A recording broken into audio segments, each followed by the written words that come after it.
15 menit beres-beres sebelum tidur, rutinitas wajib ibu minimalis, rumah rapi bersih. Sebelum lanjut lagi, jangan lupa untuk klik tombol subscribe, share, dan like ya. Makasih. Dan kita lanjut sekarang.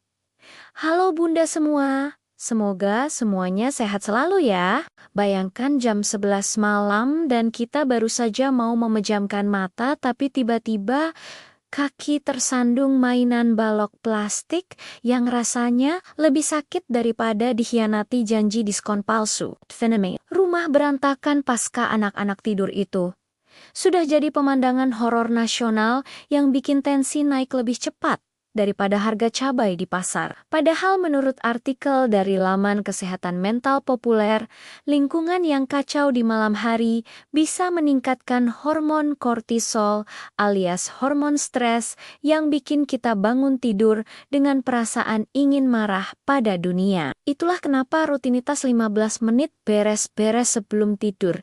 Ini bukan cuma soal estetika rumah, biar mirip katalog majalah, tapi soal menyelamatkan kewarasan kita sebagai ibu-ibu di tengah gempuran tugas domestik yang tidak ada habisnya. Kita mulai dengan jurus pertama, yaitu manajemen sisa makanan di meja makan yang kalau didiamkan semalaman, aromanya bisa mengundang rapat paripurna para kecoa. Meja makan yang bersih itu kunci utama supaya besok pagi kita tidak perlu adu mulut dengan tumpukan piring kotor saat mau menyeduh kopi pertama. Bayangkan saja kalau pagi-pagi sudah disambut sisa nasi yang sudah mengeras jadi fosil. Semangat hidup rasanya langsung merosot ke level paling bawah.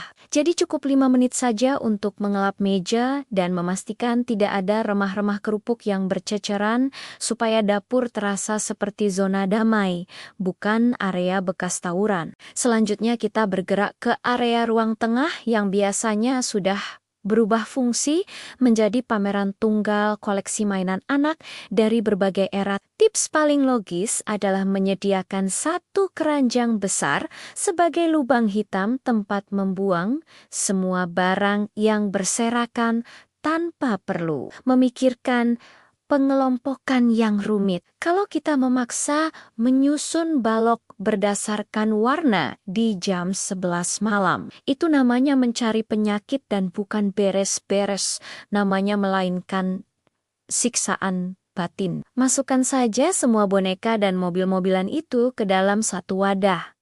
Lalu letakkan di pojok ruangan, supaya mata kita tidak perlu melihat pemandangan yang memicu sakit kepala sebelah. Jangan lupakan juga area wastafel dapur yang seringkali menjadi tempat penampungan air mata dan lemak membandel sisa makan malam tadi. Mengosongkan wastafel sebelum tidur itu efeknya sama seperti memakai masker wajah yang mahal, rasanya ada beban yang terangkat dari pundak kita. Tidak perlu dicuci sampai mengkilap seperti kaca spion mobil mewah.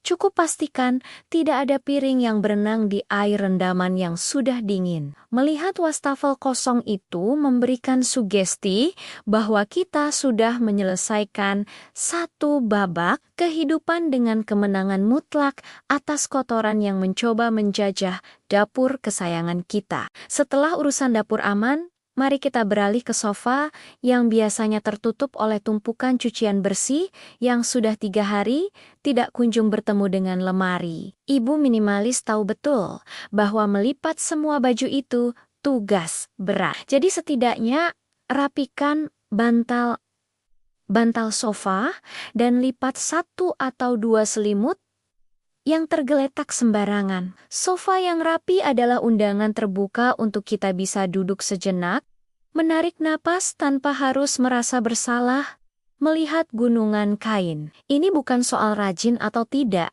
tapi soal menciptakan ilusi bahwa hidup kita tetap terkendali meskipun sebenarnya kita sedang berjuang keras menahan kantuk. Poin berikutnya yang sering terlupakan adalah menyiapkan pakaian untuk besok pagi supaya kita tidak perlu drama mencari kaos kaki yang hilang sebelah saat anak sudah berteriak ingin berangkat sekolah. Luangkan 2 menit saja untuk meletakkan seragam atau baju kerja di tempat yang mudah dijangkau agar pagi hari tidak diwarnai dengan teriakan bernada tinggi. Kalau semuanya sudah siap, kita tidak perlu lagi bertingkah seperti detektif yang mencari barang hilang di tengah kekacauan rumah yang belum sempat dirapikan. Hal kecil ini sangat logis dilakukan demi menjaga pita suara kita tetap awet dan tidak cepat serak, karena terlalu banyak berteriak di pagi hari yang cerah. Terakhir, tutup rutinitas singkat ini dengan mematikan lampu yang tidak perlu dan menyalakan aromaterapi kalau memang masih ada sisa energi yang tersisa. Cahaya yang temaram membantu otak kita mengerti bahwa waktu bekerja sudah usai. Dan sekarang saatnya beralih ke mode istirahat total. Rumah yang rapi dalam waktu singkat ini bukan sekadar soal estetika atau terlihat enak dipandang, tapi juga menjadi bentuk apresiasi sederhana yang sering kita lupakan untuk diri sendiri yang sudah bekerja keras selama 24 jam penuh. Tanpa jeda, tanpa upah lembur, bahkan kadang tanpa ucapan terima kasih. Di balik aktivitas yang seolah tidak ada habisnya itu, kita tetap bertahan, tetap bergerak, tetap mengurus semuanya dengan penuh tanggung jawab. Maka, momen merapikan rumah, walau hanya sebentar, ini adalah hadiah kecil yang kita berikan untuk diri sendiri.